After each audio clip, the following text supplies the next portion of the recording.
Welcome to today's Photo Minute by the Photo Classroom. I'm Brian Osborne and glad to be joining you today from what we call Studio B3. That's backyard of the Osborne household.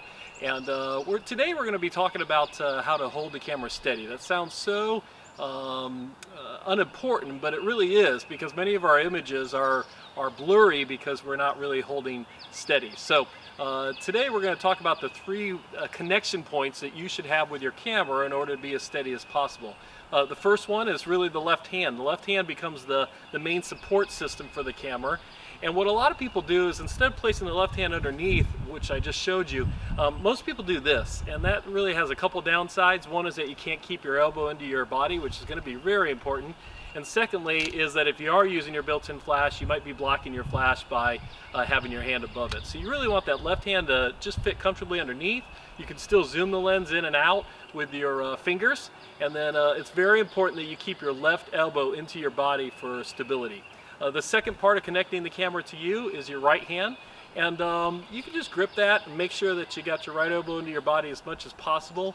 You do want to be very gentle on the shutter button. Many of us kind of get excited about taking a picture that we see, and we get so that we're punching the button, and the more you shake the button, the more that you're actually shaking the camera and getting blur as well. So you want to be very gentle and smooth when you're depressing the shutter button.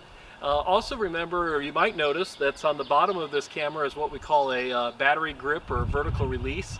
Vertical grip, and one of the benefits of that is that if you're shooting a vertical picture and you didn't have the battery grip, then you would end up not being able to keep your right elbow into your body, and actually this would be an awkward position to stay in for a long period of time if you were shooting a lot of portraits, let's say, or a lot of sports shots that might be vertical orientation as well. So one of the optional accessories is to get a battery grip for many of your cameras, and that allows you to actually keep the shutter button and your arm in the same place, so that you can fire the camera without having to wrap your hand up and over. The third connection point between your camera and your body is simply make sure you bring the viewfinder up to your eye. A lot of people like to leave a little bit of distance there, but that doesn't allow you to see clearly through the viewfinder. So you want to make sure you bring that camera right up against your face. And the other benefit of that is that it actually keeps the camera from rocking back and forth as much when you bring it into your face as well.